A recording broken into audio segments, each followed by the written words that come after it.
só, né? Ele trabalha só porque não tem patrocínio de nada.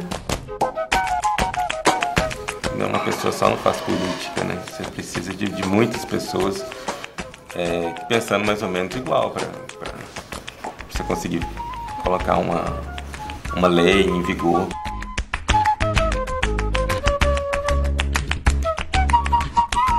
Eu acho que o Brasil hoje está desacreditado nessa forma da política representativa. Talvez seja uma crise das políticas públicas que a gente não acessa, da participação popular. Eu acho que nesse momento a gente vive uma tensão. Tem um consenso básico que quando surge uma reforma de cima para baixo, ela não é transformadora, ela apenas tenta remediar uma situação que prejudicou o status quo.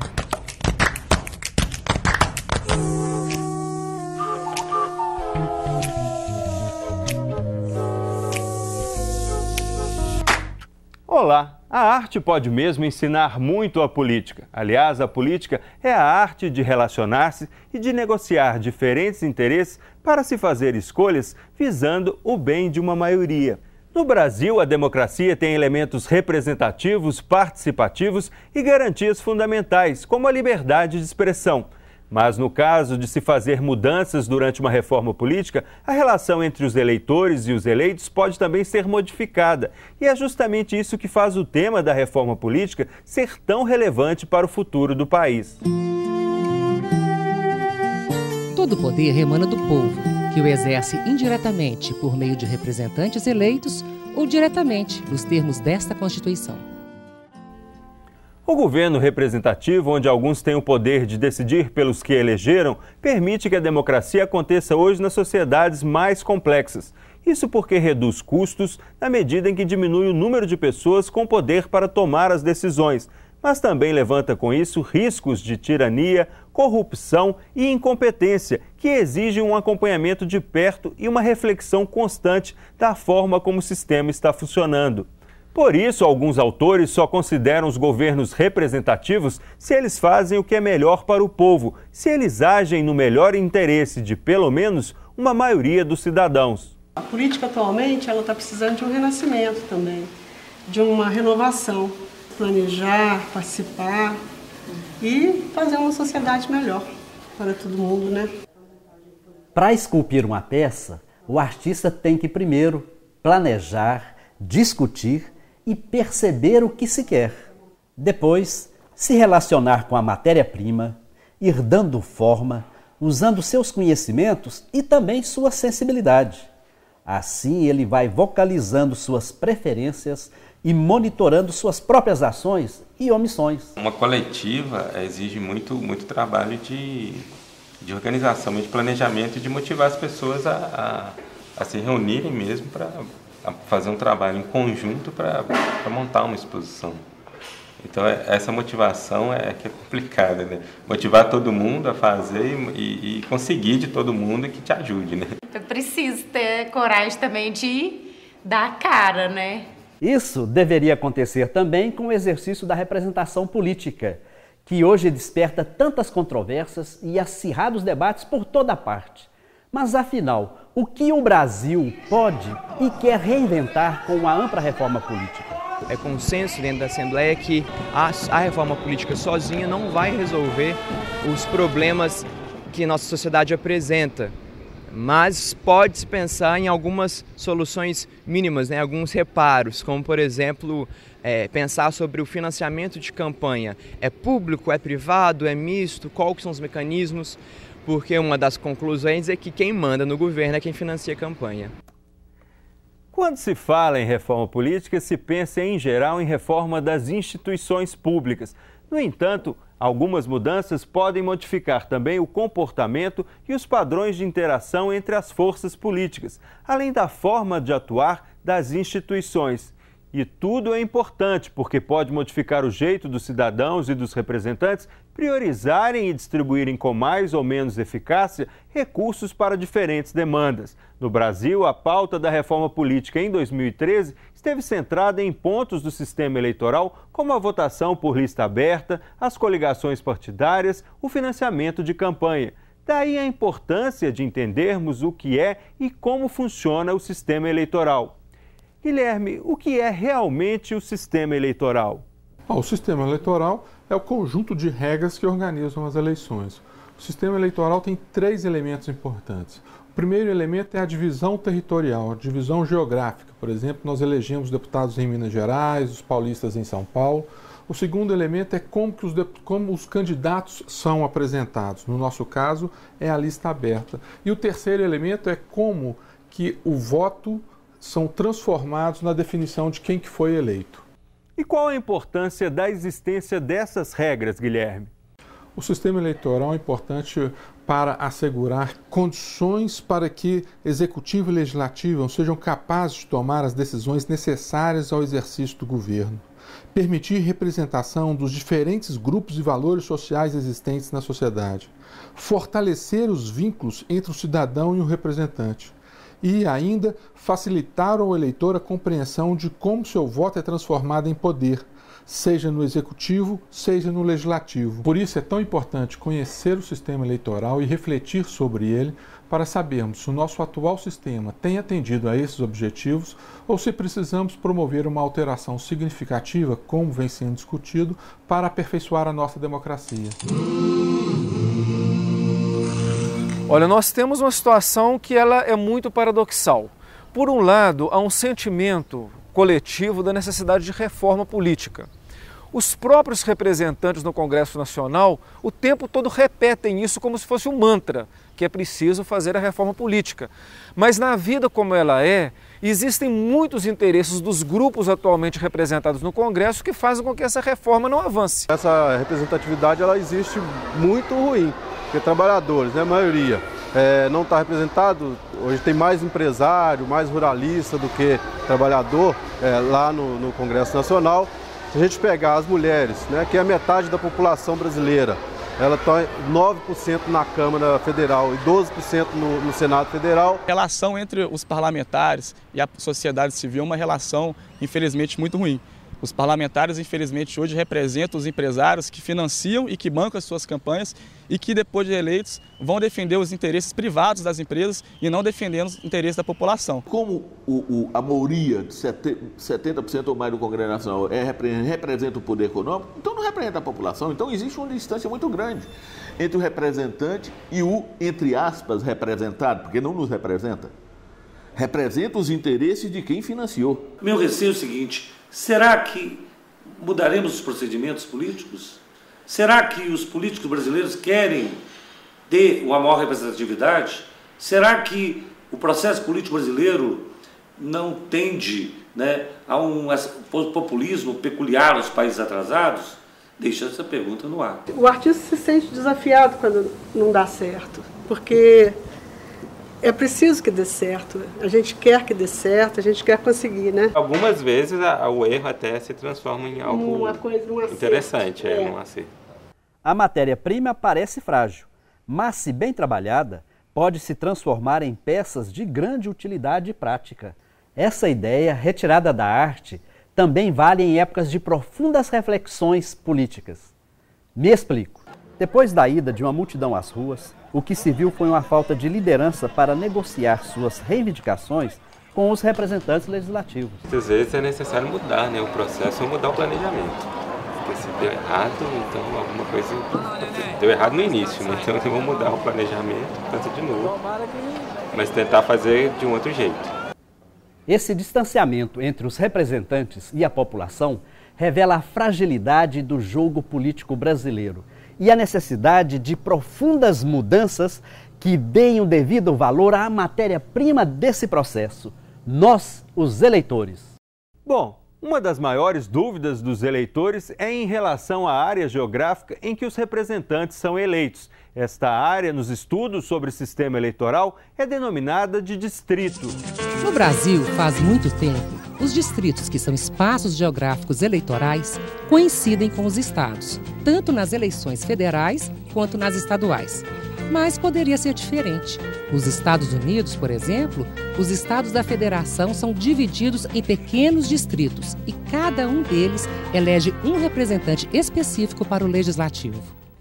Outra dúvida frequente é saber realmente quem vai ser eleito, por exemplo, numa eleição de deputados e vereadores. As regras do sistema eleitoral no Brasil trabalham com eleições majoritárias e proporcionais, mas há ainda o sistema misto que é adotado, por exemplo, na Alemanha. Vamos entender isso melhor? No sistema majoritário, cada distrito coloca em disputa apenas uma vaga e vence a eleição o candidato que chegar na frente. No Brasil, esse é o sistema usado para eleger os chefes do Poder Executivo, o presidente, os governadores e os prefeitos. Em um município com mais de 200 mil eleitores, o sistema prevê eleições em 2 turnos sempre que nenhum candidato alcançar 50% mais um dos votos válidos no primeiro turno. O sistema majoritário também é adotado no Brasil nas eleições legislativas, mas só para o Senado. A diferença é que a renovação dos mandatos se faz de forma alternada. Cada estado coloca em disputa uma vaga. 4 anos depois, são 2 as vagas em disputa. Vencem os mais votados, independente do partido. Guilherme, isso também acontece em outros países? Olha, cada país tem o seu sistema eleitoral. Não existem 2 países cujos sistemas eleitorais sejam idênticos. Vários países adotam o sistema majoritário para a eleição para as casas legislativas. A Inglaterra adota o sistema majoritário para a Câmara Baixa.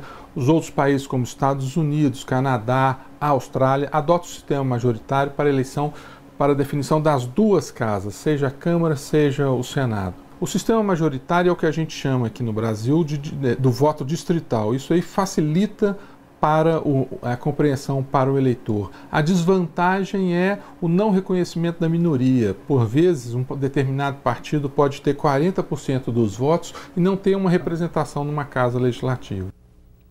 O sistema de eleição proporcional pretende garantir mais vozes sendo representadas no legislativo. Nesse sistema, a ideia é que se um partido tiver 10% dos votos em uma eleição, terá aproximadamente 10% das vagas na Casa Legislativa. Mas a aplicação do sistema proporcional só é possível quando os estados ou municípios distribuem pelo menos 5 vagas. Este é o sistema adotado no Brasil para a eleição de vereadores, deputados estaduais e federais.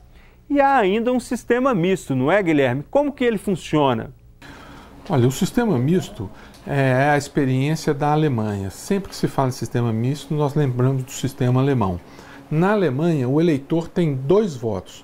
Ele vota no sistema majoritário em os candidatos locais do seu distrito e vota em um dos partidos no âmbito nacional. A Casa Legislativa é composta metade por deputados escolhidos sob o regime majoritário e metade escolhido no sistema proporcional em que o eleitor votou só no partido, ou seja, por meio de lista fechada. Esse sistema complica mais para o eleitor, mas é uma alternativa. A reforma política também está refletindo sobre o modo como os candidatos vão ser apresentados aos eleitores. Em nosso país, o sistema eleitoral autoriza que o eleitor escolha um entre os muitos candidatos que compõem as listas apresentadas pelos 32 partidos registrados no Tribunal Superior Eleitoral ou simplesmente marque a legenda de um partido. Se 2 ou mais partidos estiverem coligados nas eleições para o Legislativo, por exemplo, serão eleitos os candidatos que obtiverem mais votos individualmente pelo partido ou coligação. Este é o chamado sistema proporcional de lista aberta. Mas há países, como a Espanha, onde a lista apresentada aos eleitores pelos partidos possui uma ordem de prioridade. O eleitor, desse modo, vota no partido de sua preferência. Realizada a eleição, se o partido tiver garantido 5 vagas, serão eleitos os 5 primeiros da lista. Este é o sistema chamado de lista fechada. Estão vendo?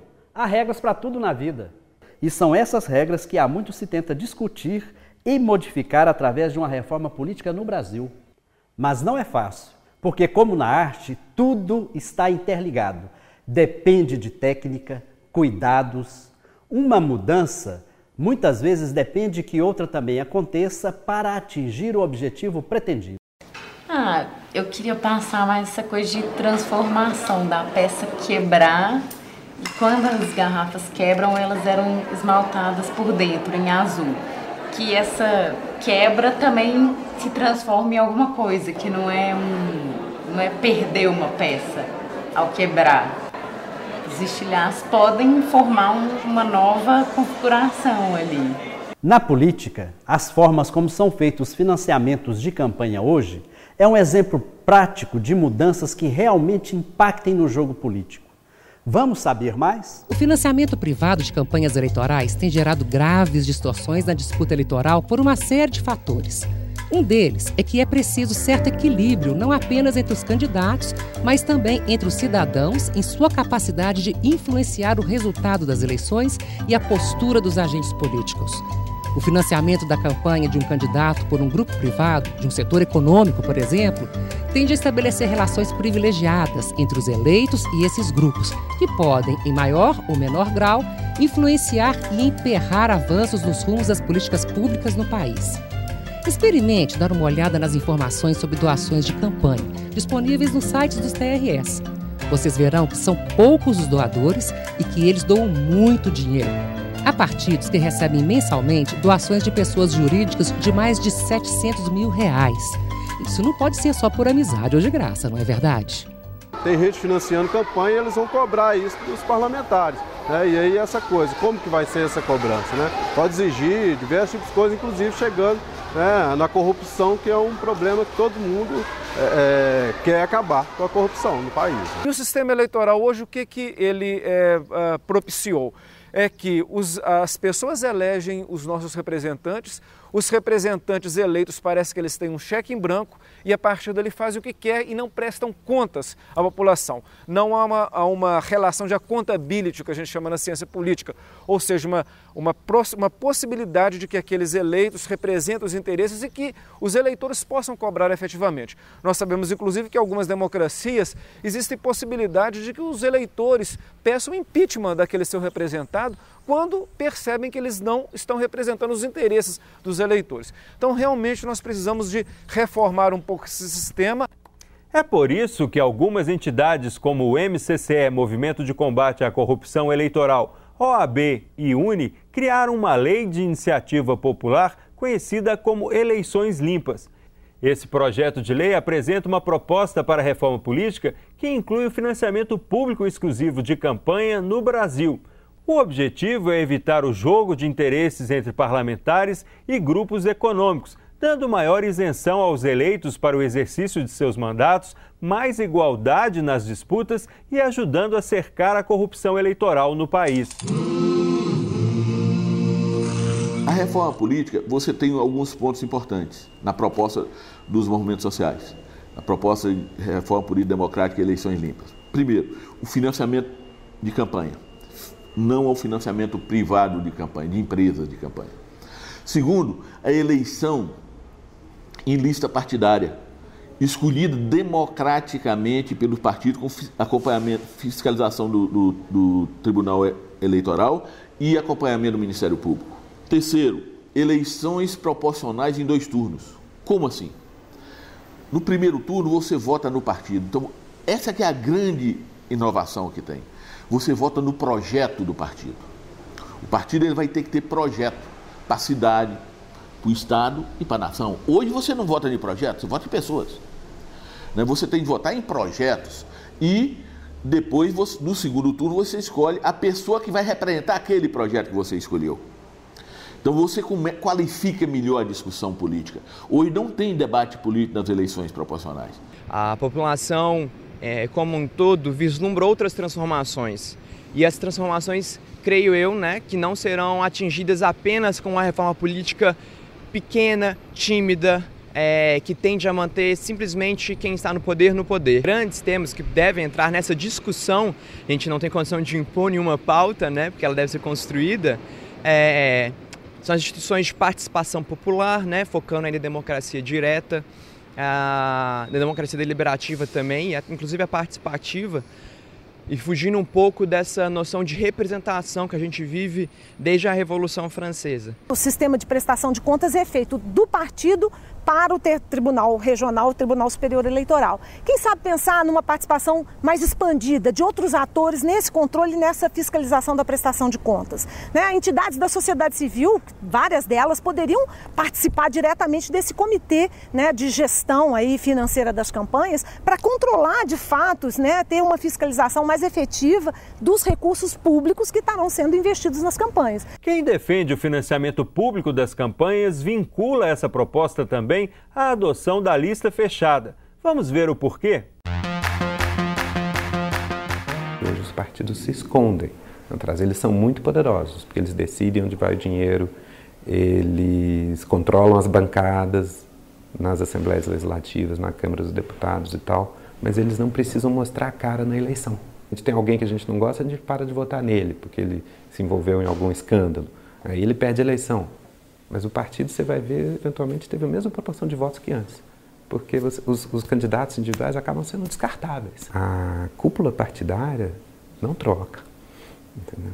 Por isso, ela de fato tem, com esse sistema, ela tem os cordéis necessários para administrar o sistema dos bastidores. Tá? Eu acho que com lista fechada, todo mundo acha e as cúpulas partidárias vão controlar as convenções, vão mandar e tudo. Não é bem assim, porque a lista se torna pública. E as pessoas podem gostar ou não gostar daquela lista. E o partido tem que responder coletivamente como organização por ela. Se bota um velho oligarca com fama de corrupto no topo da lista para garantir a eleição, o partido pode eleger 10 deputados a menos. Entendeu? Ele pode, porque aquele cara no topo, com rejeição alta, aí vai pesar. Os partidos vão estar, né, criticando a lista uns dos outros, olha quem está lá, olha quem está aqui. E esse é que eu costumo dizer, força os partidos a sair do armário. Joga eles na chuva, joga eles na campanha. E a gente, sim, finalmente vai poder discutir qual partido que gosta mais. Então eu acho que valeria a pena experimentar o fechamento da lista, que torna de saída o controle da prestação de contas das campanhas bem mais praticável pelo TRE. Já são 1.700, 1.800 contas para serem aprovadas pelo TRE. Se você fecha a lista, ele passa a ter meia dúzia de chapas. Né? O controle, em princípio, é mais praticável sobre financiamento, que é fonte de muita complicação. A discussão sobre financiamento público é algo muito interessante de se pensar, quais são os mecanismos possíveis, quais já funcionaram pelo mundo, como que funciona no Brasil, quais são as possíveis formas de burlar. Para se ter uma ideia, no Brasil, o financiamento público é feito pelo governo federal, que repassa aos partidos, por meio do fundo partidário, valores conforme a representação no Congresso Nacional. Assim, os partidos com mais cargos ou cadeiras recebem mais. De acordo com o TSE, nas eleições municipais de 2012, o governo federal repassou cerca de 350 milhões para 30 partidos. Depois de conhecer mais sobre o financiamento de campanha no Brasil, como na arte, talvez já dê para avançar mais uma etapa e arriscar uma opinião sobre o que você acha melhor para o país hoje. Mas, para ajudar na sua escolha, o TV Escola deu um giro pelo mundo para saber como anda essa discussão em outros países. Nos Estados Unidos, os candidatos podem recorrer a financiamento público, desde que arrecadem uma quantia inicial por conta própria em vários estados. Os que aceitam financiamento público ficam sujeitos a limites de gastos. Nas últimas eleições, tanto Obama quanto Mitt Romney abriram mão do financiamento público.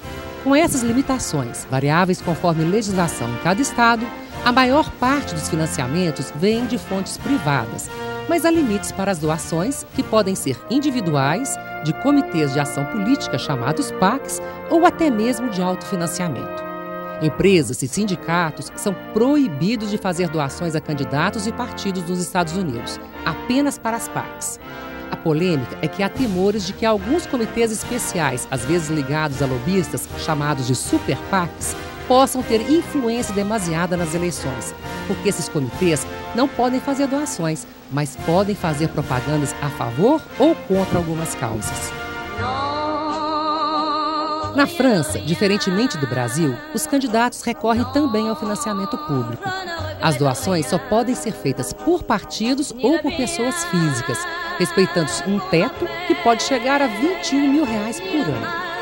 As empresas ou qualquer outra pessoa jurídica, como fundações, associações ou sindicatos, são proibidas de fazerem doações a políticos desde 1995, após uma reforma eleitoral que queria coibir os financiamentos ocultos. Mas isso não evitou escândalos recentes, como o que envolveu Nicolas Sarkozy. O ex-presidente teve as contas de sua última campanha eleitoral rejeitadas. A lei francesa também instituiu um teto para os gastos de campanha, que varia de acordo com o tipo de eleição. E a partir desse teto que é calculado o reembolso com dinheiro público das despesas eleitorais do candidato. O Estado reembolsa quase a metade, 47,5% do teto de despesas das campanhas fixado por lei. Mas com exceção das eleições presidenciais, é preciso conquistar pelo menos 5% dos votos na eleição para obter o ressarcimento. Detalhe, se os candidatos ultrapassarem o teto de gastos da campanha, não poderão receber o financiamento público de parte de suas despesas. Foi exatamente o que ocorreu com Sarkozy, que privou seu partido de um reembolso de quase 11 milhões de euros. Como no Brasil, a Grã-Bretanha tem um sistema misto de financiamento de campanhas. Há pressões para aumentar a participação do dinheiro público e diminuir a influência de setores privados através de uma reforma política. Nas eleições de 2010, mais de 94% dos recursos vieram de doações privadas. O Partido Conservador depende em grande parte de repasses de doadores ricos. Já os trabalhistas recebem grandes quantias de sindicatos, o que não é permitido no Brasil. A reforma no sistema de financiamentos de campanhas foi abandonada pelo menos até 2015, quando haverá eleições gerais no país. Nos últimos anos, todos os grandes partidos britânicos estiveram envolvidos em escândalos de financiamento de campanhas. Na Rússia, o financiamento de campanhas é misto, com o uso de dinheiro público e privado.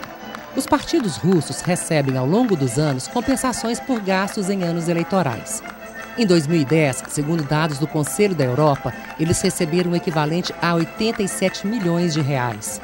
Grupos dos setores econômicos da metalurgia e gás natural foram os maiores financiadores de campanha na Rússia. Estrangeiros ou grupos controlados por estrangeiros são proibidos de doar. Um relatório do Grupo de Estados contra a Corrupção, o GRECO, entidade do Conselho da Europa, fez uma série de recomendações à Rússia para aperfeiçoar o seu sistema de financiamento de campanhas eleitorais e pediu uma resposta até 30 de setembro de 2013.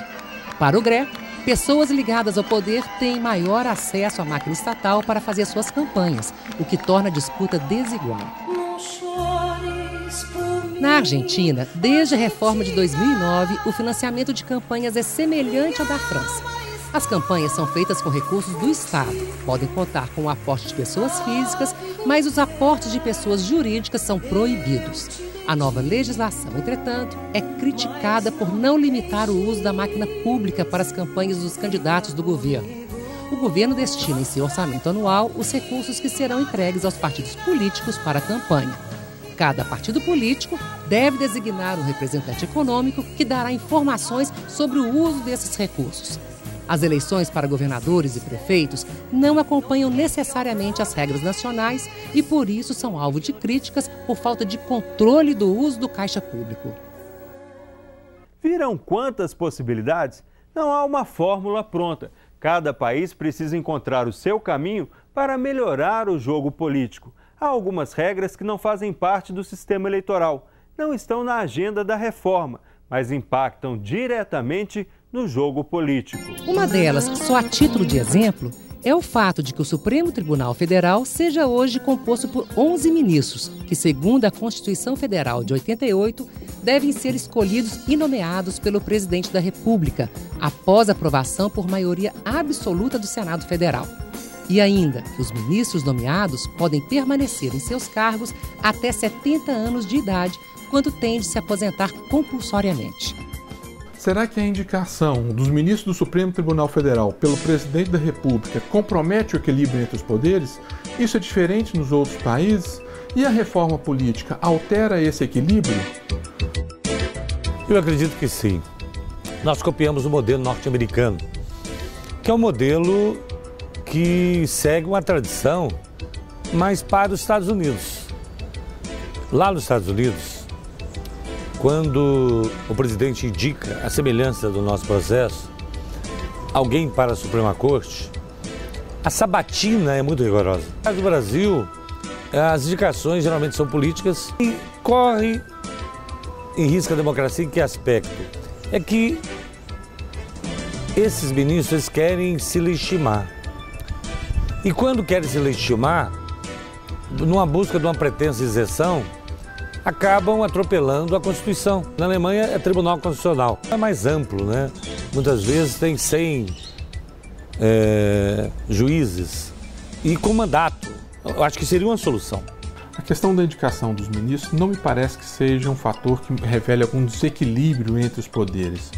Cada país adota um sistema, por exemplo, no caso da Espanha, o quórum para a aprovação do nome indicado pelo chefe de governo é maior, é 2/3, o que envolve um consenso maior, mas cada país adota um sistema. O que me parece é que a reforma política, do jeito que vem sendo feito, revela um determinado desequilíbrio entre os poderes, uma vez que quem tem feito a reforma política é efetivamente o judiciário, que não tem legitimidade para isso. Um exemplo é a discussão no Supremo Tribunal Federal sobre a possibilidade das pessoas jurídicas efetuarem doações para as campanhas eleitorais, matéria que deve ser decidida pelas casas legislativas. Com o objetivo de identificar o que deve ser modificado, como e em que direção, a próxima teleaula vai falar como são eleitos os presidentes no Brasil. E você vai poder entender melhor o que é uma eleição majoritária. Por isso, não perca nosso próximo encontro. Até lá! Às vezes, a arte é feita para ser refeita, com o objetivo de ser reconstruída por aqueles que quiserem participar deste momento. Nessa instalação, por exemplo, os pedaços, parece que está tudo desligado, desconectado. Mas há uma interligação nisso aí, Virgínia? É verdade, Ludovico, existe essa interligação. Assim como na política, esse trabalho representa uma transformação radical. Seria em estilhaçamento, uma explosão de energia, de vida e de nascimento. Um trabalho em conjunto que consegue fazer uma transformação. Cada pedacinho desse junto forma o todo, assim como na política. Obrigado. Valeu demais.